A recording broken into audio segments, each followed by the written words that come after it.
नमस्कार, आई इंडी 121 में आपका स्वागत है। मैं हूं आपके साथ नवीन पुरोहित और आज हमारे साथ चर्चा करने के लिए मौजूद हैं जबलपुर पुलिस अधीक्षक सिद्धार्थ बहुगुणा जी। सिद्धार्थ जी, आपका आई इंडी 24 में बहुत बहुत स्वागत है। नमस्कार, थैंक यू। सिद्धार्थ जी, जिस प्रकार से कोरोना महामारी में पुलिस की एक अलहदा भूमिका नजर आई, पुलिस के प्रति लोगों का भाव बदला, पहली बार लोग पुलिस का सम्मान करते हुए नजर आए, लोगों ने पुलिस पर पुष्प वर्षा की और पुलिस को लोगों ने क्राइम के अलावा सामाजिक सहभागिता के कार्यों को भी करते देखा, तो एक प्रेशर डबल था। क्या नए अनुभव रहे इस दौर में? जी, ये मेरे लिए नहीं, पूरी पुलिस फोर्स के लिए एक नया अनुभव था, क्योंकि इस तरह का पैंडेमिक या एपिडेमिक बोले हैं इसको, 100 साल में एक बार आता है जैसे पिछले। तो कुल मिलाकर के हमारी पूरी पुलिस फोर्स के लिए, जबलपुर पुलिस इवन सबके लिए ही, पूरे देश के लिए एक नया की पुलिसिंग के लिए एक नया अनुभव था। और क्योंकि ये हम एक अभी तक पुलिस जो है, जो क्रिमिनल दिखता है या जो क्राइम है अपने सामने, ये एक हम एक तरह से कहें एक अदृश्य क्रिमिनल जो कोरोना वायरस है, जो हम उसके विरुद्ध ये लड़ाई थी, जो हम सभी मिलकर लड़ रहे थे। और इसमें पुलिस की भूमिका बहुत ज़्यादा इसलिए इम्पोर्टेंट थी क्योंकि संक्रमण ना फैले, इसके लिए हमको लॉकडाउन का जो इन्फोर्समेंट है वो कराना था। अच्छा, ये एक ऐसा इन्फोर्समेंट है जिसमें कि लोगों को अभी तक ये होता रहा कि हमें आदत थी भीड़ को कंट्रोल करने की या क्राउड मैनेजमेंट की। इस बार तो कोई क्राउड, हमको ये इंश्योर करना था कि एक भी क्राउड लगे ही ना और लोगों में बिल्कुल उनको इकट्ठा ना होना दे। बिल्कुल एक अलग टाइप की, नई टाइप की ड्यूटी थी। हम हैबिचुअल थे क्राउड मैनेजमेंट या जुलूस जलसे या उनको अच्छे से संपादित कराना, लेकिन ये एक नई ड्यूटी थी जिसमें कि एक को भी इकट्ठे ना होने देना। ये अमूमन पुलिस को तभी पहले एक्सपीरियंस होता था जब कर्फ्यू या कोई उस टाइप से, जो कि जिसको कि हम बहुत ही आपातकालीन स्थिति में हम एनफोर्स कराते थे।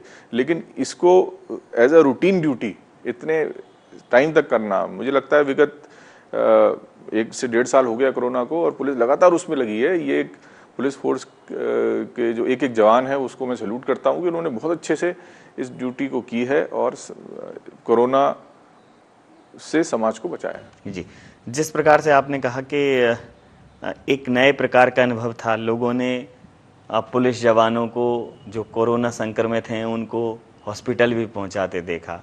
लोगों ने ये भी देखा कि गली मोहल्ले कॉलोनियों में जहां कंटेनमेंट जोन बनाए गए हैं वहां पुलिस पहरा दे रही है, अनाउंसमेंट कर रही है, लोगों को ज़रूरत का सामान मुहैया करवा रही है।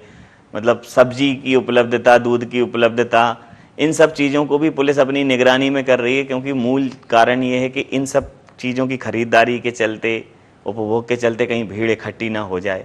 तो पहली बार पुलिस अपराध की रोकथाम के इतर समाज में एक ऐसे उद्देश्य के लिए काम करती नजर आई जिसको कभी लोगों ने इसके पहले नहीं देखा था। अक्सर लोग कहते थे कि पुलिस चौराहे पर इसलिए खड़ी होती है कि वसूली कर सके। इस बार चौराहे पर ही कोई नहीं था, लेकिन पुलिस थी। पीपीई किट पहने पुलिस के जवान हॉस्पिटल्स में, इन सब जगहों पे।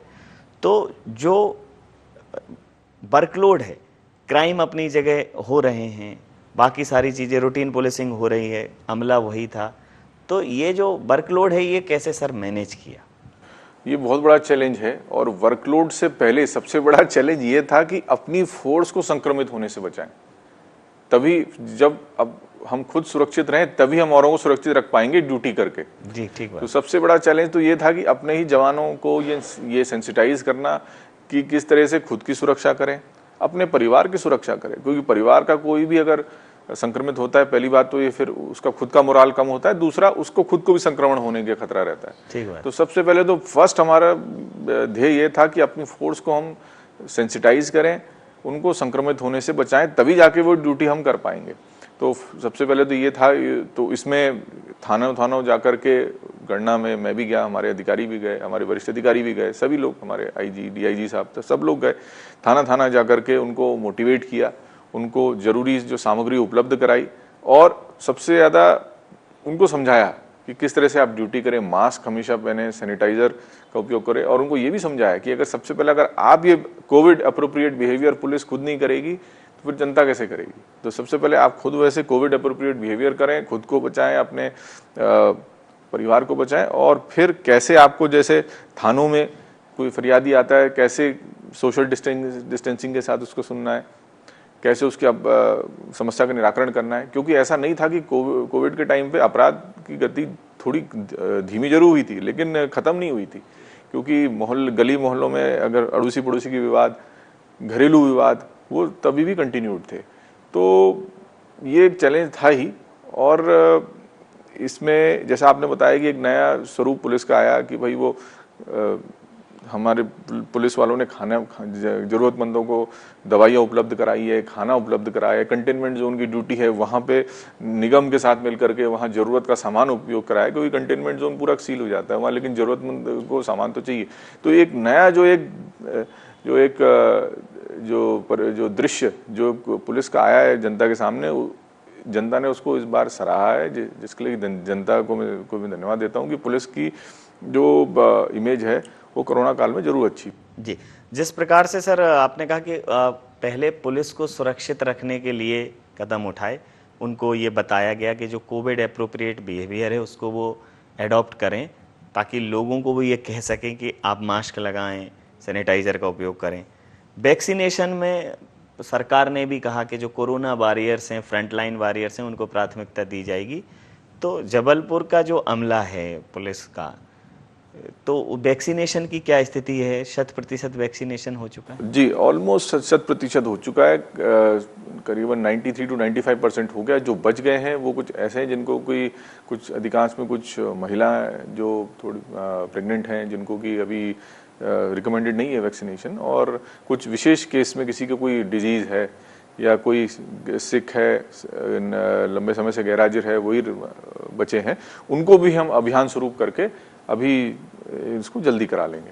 जी, तो ऑलमोस्ट एक बड़ा अमला जो लोगों से इंटरेक्ट कर रहा है, चौराहे पर है, ड्यूटी में है, एक्टिव ड्यूटीज में है, वो वैक्सीनेटेड है? जी, बिल्कुल वैक्सीनेटेड है, और हमें वैक्सीनेशन का काफ़ी फायदा भी मिला है, और हमारा जो पुलिस फोर्स है वैक्सीनेशन के कारण काफ़ी बचा भी है। जी, अगर मैं माननीय मुख्यमंत्री जी की बात करूं, गृह मंत्री जी की बात करूं, तो पुलिस को लेकर जिस प्रकार के उनके वक्तव्य आए हैं, हमेशा मतलब हमारे पुलिसकर्मी, हमारे फ्रंट लाइन वॉरियर्स, एक पुलिस के प्रति सम्मान का भाव जो जागृत हुआ है, वो जनता और क्या बड़े नेता, क्या बड़े अधिकारी, सबके अंदर एक वो भाव जागृत हुआ है कि पुलिस ने वाकई में एक अदृश्य शत्रु से लड़ाई की है, और उस लड़ाई की रोकथाम में उन्हें उनसे भी लड़ना पड़ा है जिनके लिए वो लड़ रहे थे। तो कई बार ऐसी भी परिस्थितियां बनी होंगी कि सर वो रोका है तो पुलिस के ऊपर वही आक्षेप के निकलने नहीं दे रहे हैं। जी,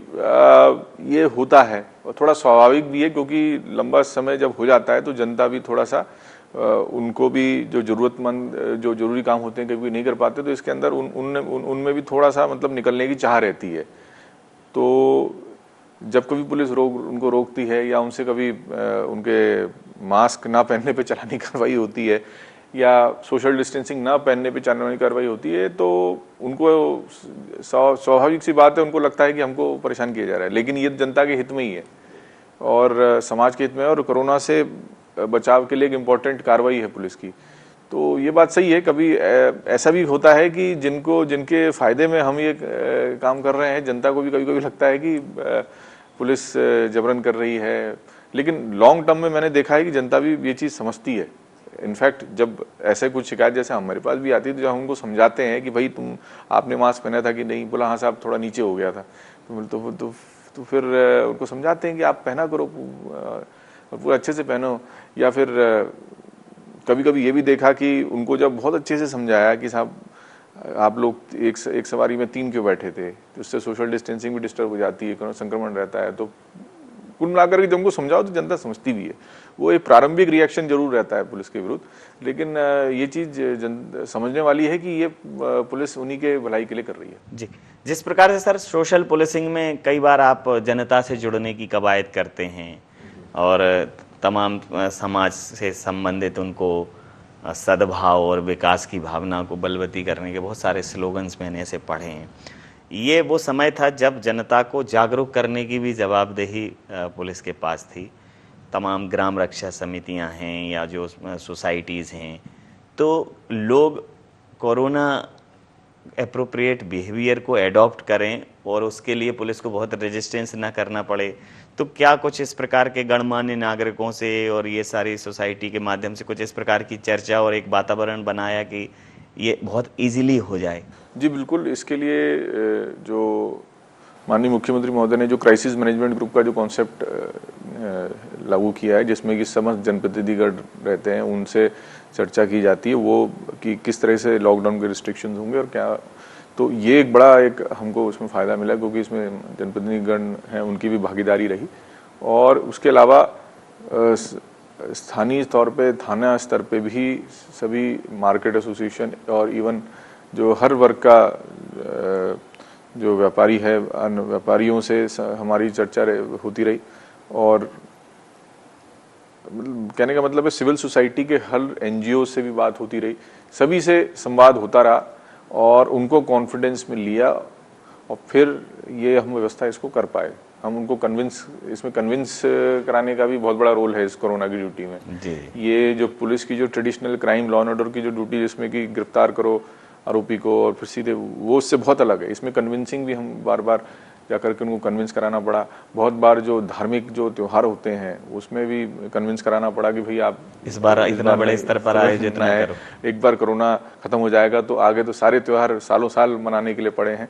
तो ऐसे करके उनको समझाना भी पड़ा। तो ये भी एक एस्पेक्ट नया पुलिसिंग का इसमें रहा है कि बहुत ज्यादा कन्विंस करना। हाँ, मतलब कन्विंस तो करा के ही, क्योंकि ये मतलब पुलिस जनता के लिए ही पुलिस है और जनता सब, हम पहला ध्येय हमारा ये रहता है कि उनको कन्विंस करा लें, तो उसी से काफ़ी काम हो जाता है। जी।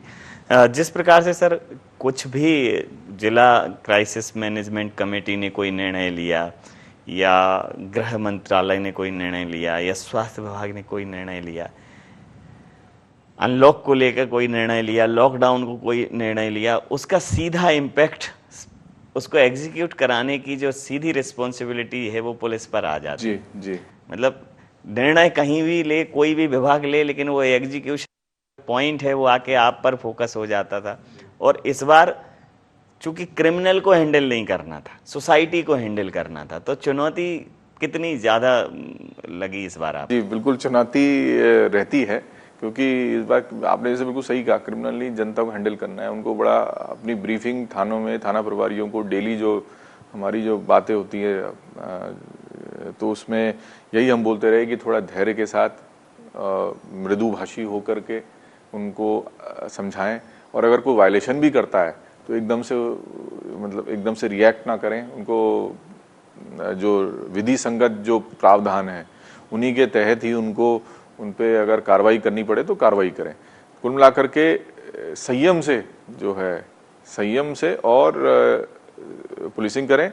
साथ ही साथ जब आप पुलिसिंग करें तो फिर ये भी देखें कि सामने वाले का दृष्टिकोण भी समझे। अब जैसे कोई व्यक्ति है, उसको किसी जरूरी काम से जाना है, किसी अस्पताल जाना है, किसी जाना है, तो उनके प्रति तो मानवीय दृष्टिकोण रखें, चाहे अगर उनसे छोटा मोटा कुछ अगर अनियमितता हो भी जाती है। तो कुल मिलाकर के एक मानवीय और एक दृष्टिकोण और एक दूसरे का दृष्टिकोण समझना, तो वो थोड़ा पुलिस फोर्स को बताया कि जो कि जनता का भी दृष्टिकोण समझे और जनता को साथ में लेके चले। और इसके बाद भी अगर जो कुछ लोग होते ही हैं जो डिफॉल्टर होते हैं, जो फिर भी नहीं मानते, तो उनके विरुद्ध विधि संगत जो प्रावधान है उनके तहत कार्रवाई करें। जैसा आपने कहा कि पुलिस कर्मियों को मोटिवेट किया, कोरोना से संबंधित सभी एहतियात लेने के लिए समझाया, उनको बताया, तो कोविड से इन्फेक्टेड पुलिस कर्मियों की क्या संख्या रही? और कई जगह तो बहुत लॉस झेलना पड़ा पुलिस डिपार्टमेंट को। जबलपुर में क्या कुछ स्थितियां रही? अगर सेकेंड वेव की बात करें तो करीबन 1 मार्च से आज दिनांक तक करीबन 200 करीब पुलिसकर्मी संक्रमित हुए, जो कि आज दिनांक तक 184-85 स्वस्थ होकर वापस लौट गए हैं। अभी 15 से 16 एक्टिव केसेस हैं पुलिस फोर्स में और ईश्वर की दया से कोई ऐसी कोई हमें लॉस ऑफ लाइफ नहीं हुआ पुलिस फोर्स में। तो क्योंकि उसका भी हमने बताया सतत एक मॉनिटरिंग सिस्टम उसका बना रखा है, उसकी पूरी डेली स्टेटस रिपोर्ट हम मेरे तक आती है और डेली ब्रीफिंग हमने एक डीएसपी और हमारे जो RI हैं वो उसी काम में लगाया हुआ है कि वो डेली उनसे बात करते हैं। मैं भी रैंडमली रोज बात करता हूँ जो एक्टिव पेशेंट्स हैं, तो एक मॉनिटरिंग का सिस्टम बनाया हुआ है और उनकी मॉनिटरिंग की जाती है। रोज उनसे SpO2 लेवल पूछा जाता है और उनसे ये भी पूछा जाता है उनके परिवार में कोई समस्या तो नहीं, परिवार का अन्य व्यक्ति पॉजिटिव तो नहीं। तो कुल मिलाकर के एक सिस्टम के तहत काम इसमें कर रहे हैं। तो अभी तक कोई ऐसा कोई अपने को कैजुअलिटी सेकेंड वेव में भी नहीं हुई है। तो ये एक तरीके से जो एहतियात और सुरक्षा के मानकों को अपनाने का एक बहुत बड़ा फायदा सीधा सीधा दिख रहा है जबलपुर पुलिस को, और निश्चित रूप से इसको ईश्वर कृपा ही कहेंगे, लेकिन सावधानी सुरक्षा की पहली कड़ी है। सावधानी। जिस प्रकार से आपने कहा कि लोगों पुलिस कर्मियों के परिवार वालों से बात की, अगर उनके परिवार में कोई संक्रमित है उसकी चिंता की, पुलिस कर्मियों के परिवारों के साथ कनेक्ट करने की बहुत कोशिश की। इस समय पे पुलिस का जो फ्रस्ट्रेशन लेवल भी ज़्यादा हुआ, क्योंकि जो एक्टिव ड्यूटीज़ में हैं तो वो उनको घर नहीं जा पा रहे हैं या वो कहीं किसी दूसरी जगह पर रुकने की उनकी व्यवस्था। तो क्या ऐसे लोग जो ड्यूटीज़ पे थे तो उनका सर अरेंजमेंट्स अलग था कि वो कहीं और रुकें? जी, कुछ लोगों का जरूर अरेंजमेंट अलग था, लेकिन अधिकांश अपने जबलपुर में सभी लोग कहीं के घर यहीं थे और परिवार भी साथ में था। जिनको अलग से अरेंजमेंट करना पड़ा उसको हमने करवा दिया था, जिससे कि अलग आइसोलेटेड क्वारंटीन होकर रहे। कुल मिलाकर के पॉइंट्स पे जाके हमने फीडबैक भी लिया कि किसी को कोई समस्या तो नहीं, ऐसी कोई समस्या तो नहीं बताई और आशा है आगे भी अच्छी ड्यूटी करते रहेंगे।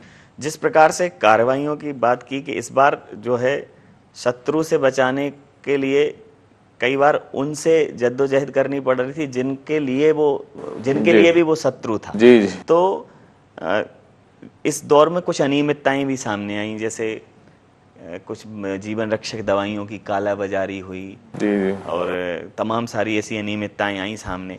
तो पुलिस को नए प्रकार के अपराधों का अनुसंधान करना पड़ा, फिर उनको डिटेक्ट करके उनको कहीं ना कहीं उनको अपराधियों की धरपकड़ करनी पड़ी। ऐसे कई कार्रवाइयाँ पूरे प्रदेश में पुलिस ने की। तो जबलपुर में इस दिशा में कुछ बड़ी कार्रवाइयाँ हुई हैं? जी, काफ़ी कार्रवाई हुई है इसमें। अभी पिछले विगत 1-1.5 महीने में हमने करीबन इसमें 8 प्रकरणों में 14 NSA की कार्रवाई की है, जिसमें कि रेमडेसिविर इंजेक्शन की कालाबाजारी एवं नकली रेमडेसिविर इंजेक्शन का जो यूज़ था उस पर हुई है।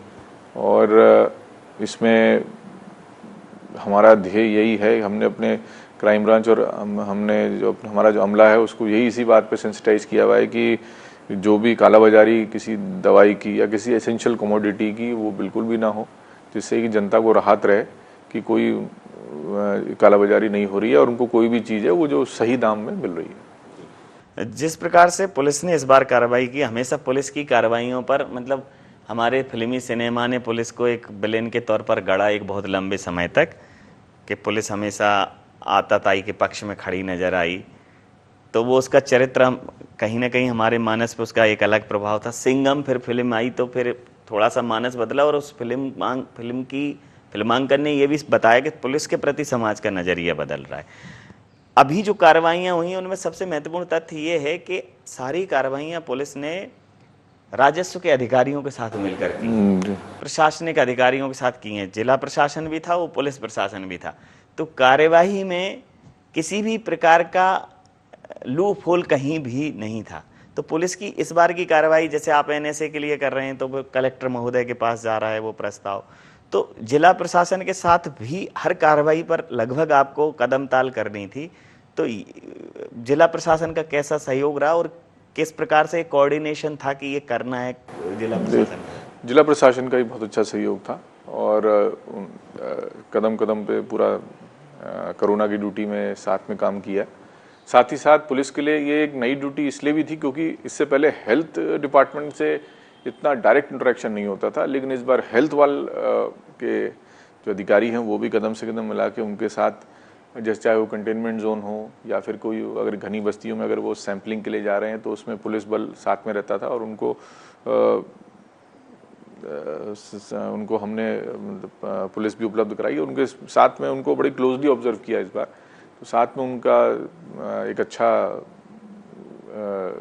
वातावरण में जिला प्रशासन, हेल्थ, पुलिस, नगर निगम सभी ने इसमें अच्छा जी, ये जैसा आपने कहा कि जिला प्रशासन, पुलिस, नगर निगम और स्वास्थ्य विभाग, ये चारों फ्रंटलाइन वॉरियर्स के तौर पर ही सामने थे। तो ये एक दूसरे के कोऑर्डिनेशन में काम तो कर रहे थे, लेकिन ऑफिशियल कोई एक ऐसा कोऑर्डिनेशन कमेटी बनी हुई थी कि जिसमें एक दूसरे के साथ कोऑर्डिनेट करने के लिए नोडल अधिकारी हों कि ये इनसे बात करना ही है इस विषय में? हाँ जी, बिल्कुल इसमें थी हमारी एक, हम रेगुलरली बैठते थे, मैं कलेक्टर साहब, हम हमारे अधिकारी निगम के, हेल्थ के समय समय पे बैठते थे, और जिसमें कि जब भी कोई चैलेंज आता था तो एक जॉइंट मीटिंग भी हम रखते थे, जिसमें कि सभी विभागों के अमले एक साथ रणनीति पे विचार करते थे कि किस तरीके से कंटेनमेंट जोन को की मॉनिटरिंग करनी है, किस तरीके से सैम्पलिंग होनी है जगह। तो वहाँ कुछ ऐसे जहाँ कहीं कहीं सैम्पलिंग में अगर रेजिस्टेंस भी आता है तो पुलिस का रोल उसमें आ जाता है काफ़ी, तो वो भी एक एस्पेक्ट था। निगम के साथ भी काफ़ी इसमें कार्रवाइयाँ थी, क्योंकि कंटेनमेंट जोन में सप्लाई चेन अगर जो जरूरी चीज़ों की उसकी जिम्मेदारी निगम की हो जाती है, तो उनके साथ भी काफ़ी ड्यूटी की। कुल मिला के एक अच्छा एक्सपीरियंस था जी। अब सर एक और चैलेंज है, लॉकडाउन के दौरान या कोरोना कर्फ्यू के दौरान चीज़ों को मैनेज करना थोड़ा ज़्यादा आसान होता है, क्योंकि लोगों के पास ऑप्शन ही नहीं होता कि वो बाहर आएँ और अपना बिहेवियर उनका अब अप्रोप्रिएट है कि अनअप्रोप्रिएट है, ये तब तक जस्टिफाई नहीं हो जाता जब तक कि वो सामने नहीं आते। तो अब मतलब मैं समझता हूँ कि पुलिस का दूसरा बड़ा चैलेंज अब शुरू हुआ है। जी बिल्कुल, कि कोरोना कर्फ्यू के दौरान तो ठीक है, आपने सब्जी पहुंचा दी और उनको एक लाइन में लगा दिया। अब जब आप उनको खुद ही ढील दे रहे हैं, छूट दे रहे हैं, तो बहुत ज़्यादा हार्डकोर होके उनसे वो चीज़ें नहीं कराई जा सकती। तो अभी एक नया चैलेंज बाकी है, तो अनलॉक की क्या प्लानिंग है सर? अनलॉक की प्लानिंग जैसा आपने बताया कि ढील दी है, छूट दी है लॉकडाउन से अनलॉक में, तो जाहिर सी बात है लोगों का बाहर निकलना लॉकडाउन के मुकाबले ज़्यादा होगा।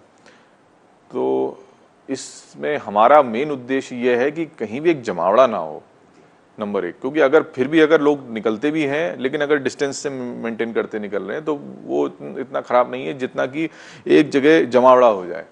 दूसरा हमारा ध्येय रहेगा कि चूंकि मार्केट खुल गए हैं लेफ्ट राइट या ऑड इवन में जैसे जैसे, तो दुकानों पे भीड़ ना हो। सड़क पे फिर भी अगर आदमी चलता है तो मेरे हिसाब से वो इतना खतरनाक नहीं जितना कि अगर दुकानों पे, एक दुकान पे, छोटी दुकान पे 20-30 की भीड़ हो जाए। तो अब अपना फोकस थोड़ा मार्केट प्लेस में दुकानों पे कि दुकानों में भीड़ ना हो, और सड़क पे कि कोई जमावड़ा ना हो, मूवमेंट विद डिस्टेंस बना विद डिस्टेंस। और सेकंड कि हमारा ये रहे कि बिना मास्क के कोई ना निकले जी। अगर इंश्योर हम लोग कर लेते हैं कि अगर बिना मास्क के कोई ना निकले और जमावड़ा ना हो, तो मेरे हिसाब से पुलिस का भी यही एक उपलब्धि होगी अगर हम ये इसको इंश्योर कर पाए। जी।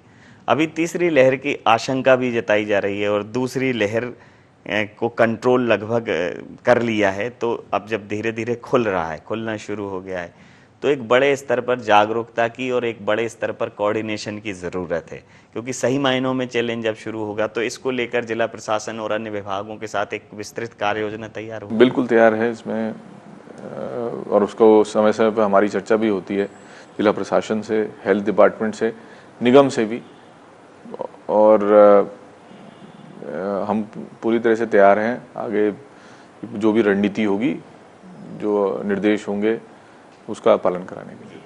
इस पूरे परिदृश्य में सर, जो व्यापारिक संगठन हैं, व्यापारी हैं, सामाजिक संगठन हैं, जो लोग कहीं ना कहीं बाजार से कनेक्ट हैं, तो लोग आएंगे बाजार तक, तो व्यापारी पर भी एक रिस्पॉन्सिबिलिटी है कि अगर वो थोड़ा सा इसमें सहयोग करने की मंशा कर ले कि वो अपनी दुकान के बाहर मार्किंग कर ले, लोगों को बिना मास्क के ना अलाउ करे, तो उसको लेकर भी संगठनों से चर्चा हो गई है? बिल्कुल चर्चा हुई है, और इसमें गोले बनाने के लिए भी उनसे चर्चा हुई है। पुलिस ने खुद उनके साथ मिलकर के उनसे दुकानों के हर गोले भी बनवाए हैं।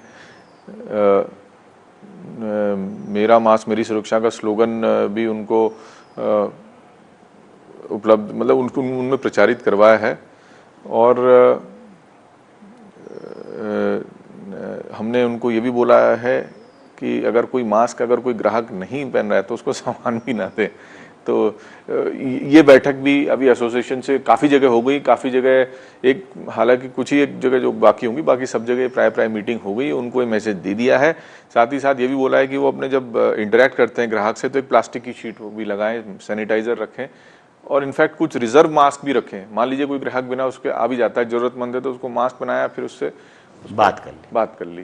तो ये बातें हो गई हैं। अब इसका ये अपने को देखना है पालन कितना होता है, और हम उनको फिर आगे चल के इसका पालन कराना हमको पड़ेगा। जी, अनलॉक से, लॉकडाउन से अनलॉक की तरफ बढ़ गए हैं और अब कहीं फिर अनलॉक से लॉकडाउन की तरफ न जाएं, तो उसमें सबसे महत्वपूर्ण जो ये एहतियात हैं, क्योंकि कोरोना एक लंबे समय तक रहना है और इसके साथ ही जीना सीखना होगा।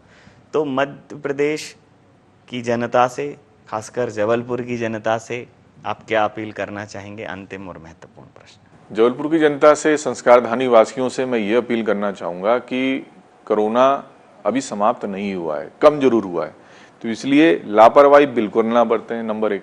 नंबर 2, मास्क का प्रयोग 100% टाइम उसका करें। अगर कभी बाहर आपको निकलना पड़ता है तो उसमें भी सोशल डिस्टेंसिंग के साथ निकलें और कम लोगों के साथ निकले। अगर किसी काम को करने के लिए अगर एक व्यक्ति भी कर सकता है, तो ये ना हो पूरा परिवार ही निकल रहा है और फिर भीड़ में कंट्रीब्यूट कर रहा है। तो मास्क हो गया, सैनिटाइजर हो गया, अनावश्यक ना निकले, और अगर कोई जरूरी काम कम संख्या में निकले। और जबलपुर की भलाई के लिए यहाँ के जो हमारे जो जनता वासी हैं, उनसे मेरा करबद्ध निवेदन है कि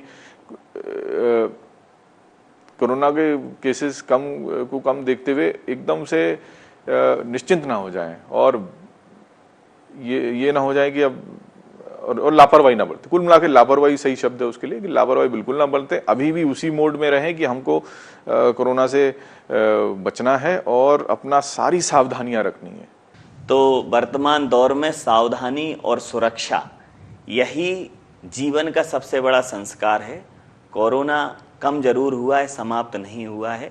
जब तक कि 100% वैक्सीनेशन नहीं हो जाता, जब तक कि चीज़ें ठीक नहीं हो जाती, तब तक किसी भी प्रकार की लापरवाही ना बरतें। तो सर, तमाम सारे पहलुओं पर जिस प्रकार से कोरोना की रोकथाम के लिए और अनलॉक में एहतियात और प्रशासनिक तैयारियों पर जितने विषयों पर चर्चा हुई, मुझे पूर्ण विश्वास है कि जबलपुर की जनता प्रशासन का, पुलिस प्रशासन का भरपूर सहयोग करेगी। आपने हमें इतना समय दिया, अपने विचार हमारे साथ साझा किया, आपका बहुत धन्यवाद। बहुत बहुत थैंक यू।